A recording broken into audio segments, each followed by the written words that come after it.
You give me something crazy. Yeah, so Magna Pay Tribe, I have with me Comrade Wale Mandela, and we're talking Leah Sharibu. But beyond Leah Sharibu, I spoke about how that there is a threat to religious freedom in Nigeria, and how that the Nigerian people are complacent with regards to fighting for their basic and fundamental human rights. What do you have to say about that, Wale? Absolutely, yes.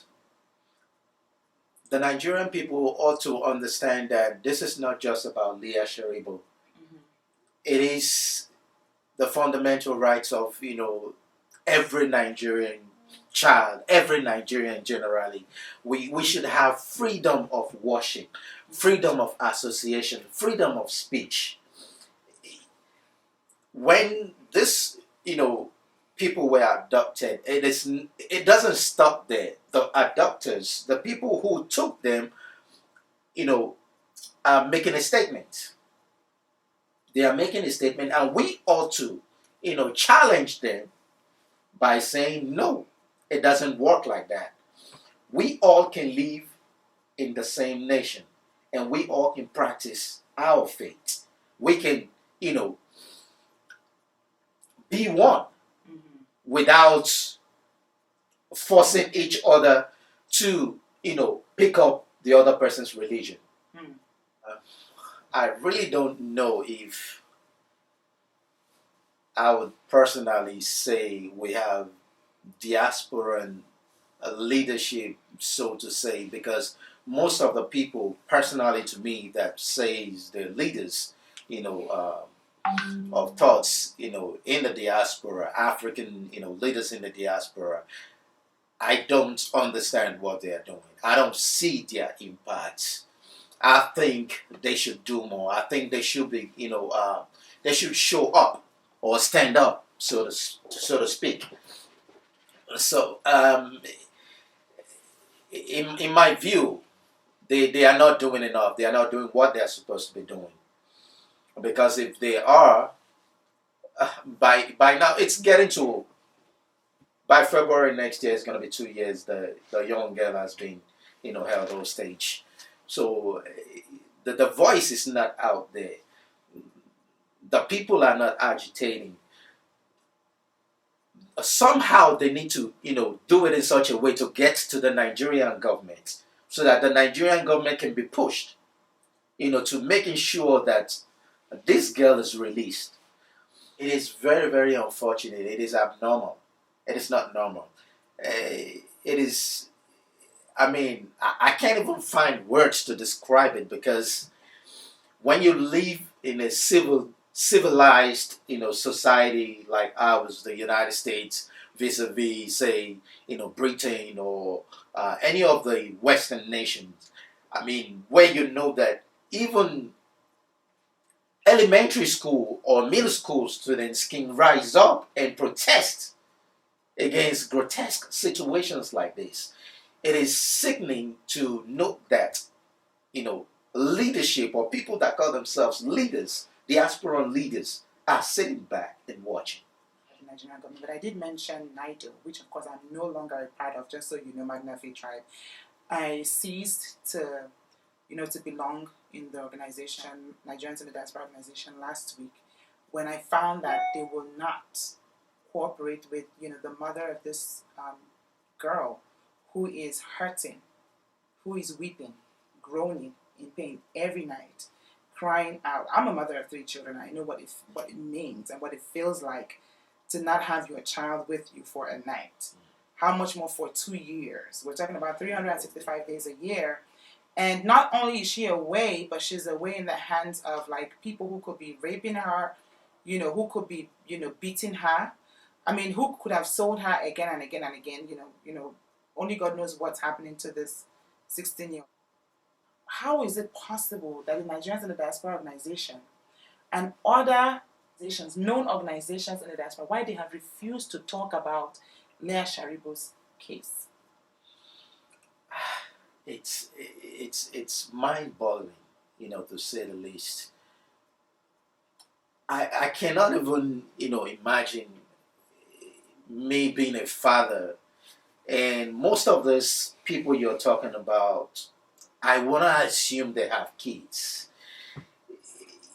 Your child being taken hostage, not for 2 days, not 20 days, for almost 2 years. I don't know why they will not be enraged. I don't know why they will be able to sit comfortably back and still call themselves leaders. So there's a narrative that talking about Boko Haram and the captivity of Leah Sharibu and other girls like the Chibok girls will deter investors from going to invest in Nigeria. That's the narrative. And when I would speak to certain leaders in the diaspora, that would be what I would get, as a response, saying like, what, comparing to a mother that is crying out loud for the release of her child. This question that you just asked me now just, took my mind to President Donald Trump. A situation where Iran, downed America's drone, unmanned drone, nobody manning the drone, no life lost. And now, America was going to strike Iran. And then, as a father, as a leader, the president decided to, speak with his, crew. Like, if we strike, how many lives do you think will be lost? And they gave him something close to, I think, 150 or thereabout. And they said, no, this is not worth it. So, are these folks telling you or talking to you about this? Are they saying the investment that, we should be having in Nigeria by the so-called investors from outside of Nigeria is worth more than the life of this young girl? And that is barbaric. It's a monstrosity. I cannot believe it. I mean, if I was supposed to be you and they're telling me that, honestly speaking, I will mention their name, on air, and I will let people know that these are not leaders. These are just people looking for opportunities, economic gains. It's absurd. Not in the first month of her daughter's, captivity. Not in the second month of her daughter's captivity. We're talking about almost 2 years. Now, she's found that the Nigerian government are yet unable to, acquire the release of her daughter. She now decides to reach out to the government of the United States of America. Do you think that she did something wrong? Oh, no, not absolutely not. God forbid, anybody's child is taken, into captivity, you will do everything. You would risk your life to bring out your child. So there is nothing that you could do that would be too much. Right. So I happened to, meet Rebecca Sharibu, bless her heart. When she came to the United States of America, she was brought in by, a team that I work with closely. And this woman didn't do anything but speak about, the captivity of her daughter. She didn't, all she was saying was pleading with the United States of America to help in ensuring that her daughter, Leah Sharibu, a 16-year-old northern girl who has refused to denounce her faith. You know something I said at the Redeemed Christian Church of God, Jesus House, last 2 Sundays? I said that, former Congressman Frank Wolf mentioned how that in the Bible, Peter, who walked with Jesus for how many years, denied Christ 3 times, even while Jesus was on earth. But a 14-year-old girl at the time, who is not as old as Peter was at the time that he denied Jesus, who didn't walk physically on the face of the earth with Christ, had the audacity, yes, to not deny Christ, not to denounce her faith. Mm-hmm. That struck that lit fire in me. That is enough reason why people, leaders, diaspora leaders or leaders everywhere, Christian leaders should rise up and, make sure that this girl is released. And it beats my heart. And I do say it, and I would say it, anywhere, that in Nigeria we do not have a government. Because except they're going to tell me that the child is outside of Nigeria. She's held in captivity outside of Nigeria. If it's within the territory of Nigeria, and this child is within Nigeria, and the government of Nigeria has not been able to release her from this, so-called Boko Haram or whatever they call themselves, it's mind-boggling. We do not have a government because they have all the power. They have everything. They have the armor. They have the ammunition. What is it that the Boko Haram? How many are they? Right, and again, the issue of Leah Sharibu actually transcends, a girl being held captive.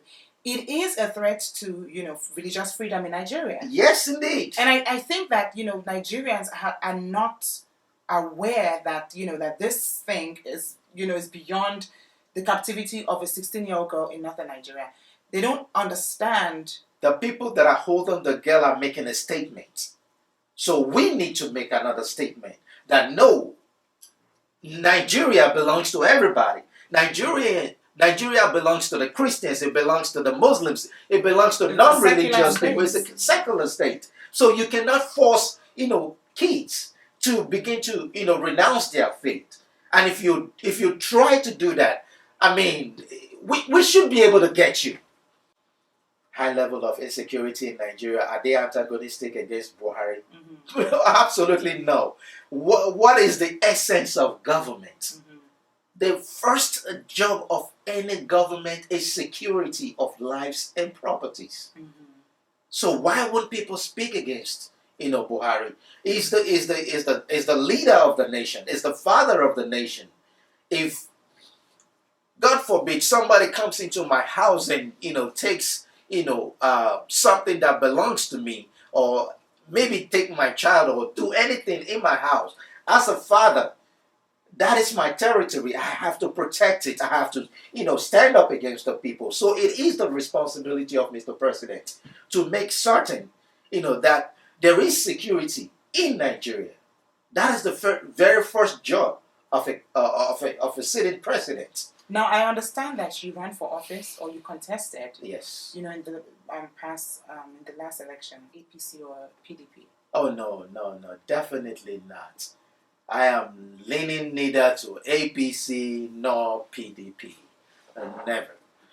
And it is very simple. APC and PDP, personally, to me, I see them as one. I often call them the one-sided coin or the two-sided coin. I call them that because I don't see a difference between the two of them. It's like, when somebody is faltering in one party, he moves to the other party. So if you fail in APC, you move to PDP. If you fail in PDP, you move to APC. What do you have to say about Omoyele Sowore? Well, Sowore is a friend of mine. Sowore is an activist. Right from school days, is a very, very intelligent young. He's a very intelligent. Yeah, very I must say that. Intelligent. You've got to give it to him. Whatever your impression is of Omoyele Sowore, I have interviewed him a couple of times, and I must tell you that he's one of the smartest Nigerians I ever met. Absolutely, he's a man with a great heart. He has the boldness. He's charismatic. He's one of the people that we need in Nigeria. I believe so. Yes, he's one of the people that we need in Nigeria to turn Nigeria around. So also I would say, the people that some other people may not like, Mazi Nnamdi Kanu, yeah, he's one of the people. Those are the people that we need in Nigeria. Young, vibrant, focused, guys. Those are the people that we need in Nigeria. We don't need the people that have been ruling in Nigeria. So irrespective of their agenda. Now, because you mentioned Nnamdi Kanu, who is the leader of a group that has been, termed a terrorist group. Yes. There was a time in South Africa that the group that Nelson Madiba Mandela was leading was termed a terrorist group. See, there are some leaders, when the government of the day sees what they are doing, that they are reorienting the people, that they are waking the people up, they turn them, they give them names.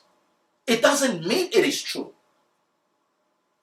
So when you begin to do things against our people, somebody get to rise up and say, no, enough is enough. We don't want to fight. We don't want war.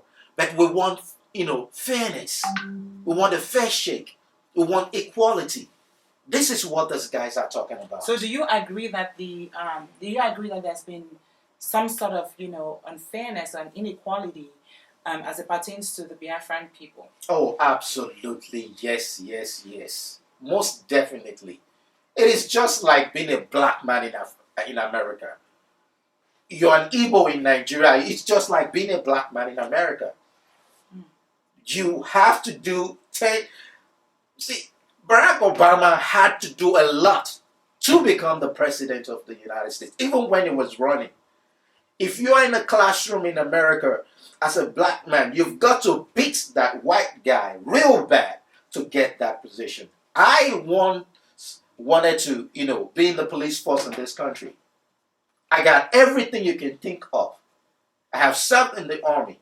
I have worked as a correctional officer. I have all it takes. Then they got to come up with something to remove me. Not just me, that I didn't get the job. And some of my friends. So it's the same thing. A lot of Igbo guys in Nigeria are facing so many things. They have to do so much. Even in examinations and all. The disparity is just so wide. Well, thank you for serving. You're a veteran, and I have to respect that. And shout out to all veterans around the world. Now let's talk about army officers, soldiers in Nigeria. I don't want to use the word malaki or BS. It's not true. Most definitely not true. I would say they don't want to do anything about it. I would say that whoever is in charge of Nigerian, government is telling them to stand down.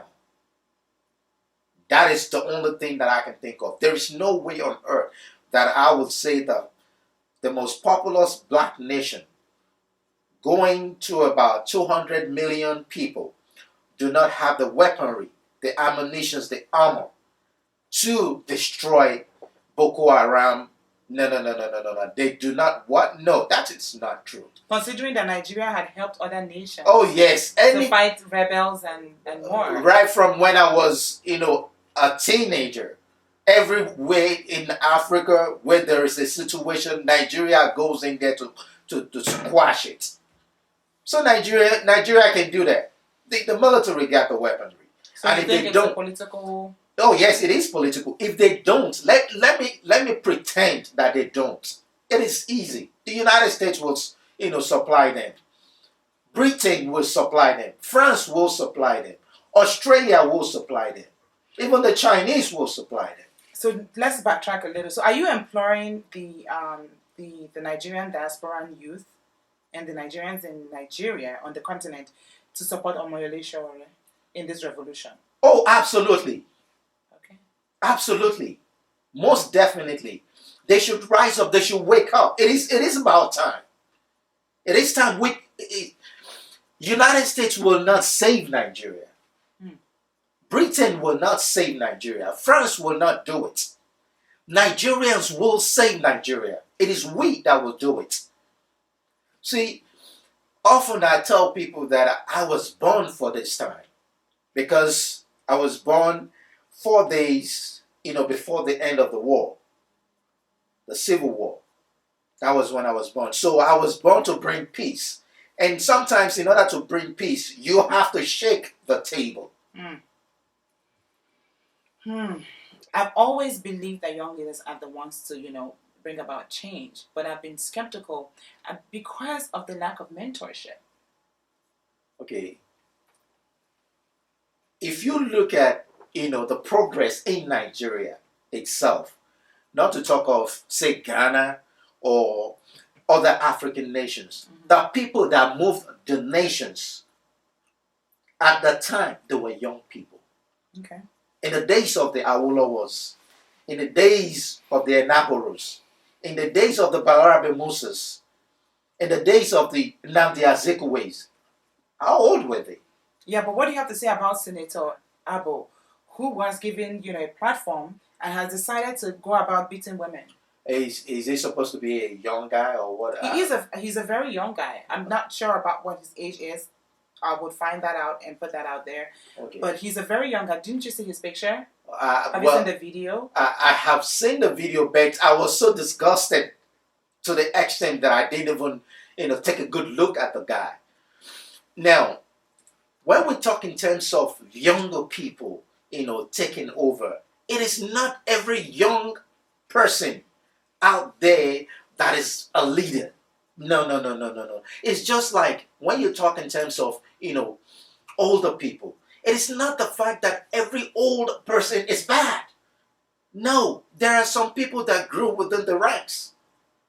They were, elected even councillor, and from councillor they become, they get into the House of Representatives. From House of Representatives, they move their way to the Senate. They're active, they're passionate, they are focused, they're achieving things. It is not somebody who has not done anything and then just suddenly, maybe he's 65 years old or 70 years old, and then he wants to run for president, and then he becomes president, or he just want to be president. But he ran for president. He ran. Now, see, Showore and a host of other young guys. Like Fela Durotoye. Fela Durotoye and a number of other people. I have a number of my own friends too that ran, for the presidency at the time. Then I ran for House of Representatives. Now, my idea, so of course, everybody will not, want to run for House of Rep or Senate. But my idea has always been, we need to pack into the legislative hands. We need to get in there first. We need to begin to change the laws. From that place, then you will see, you'll be groomed to be able to go to the top. See, let me give you a typical example. I just graduated from high school when I met Gani Fawemi. It was National Conscience before it became the party. It later evolved to National Conscience Party, but at the time it was National Conscience. I was 17 thereabout that I met Gani Fawemi, so I went to him. Then it got to the time when he wanted to run for president. I was a small boy. I looked, up to him.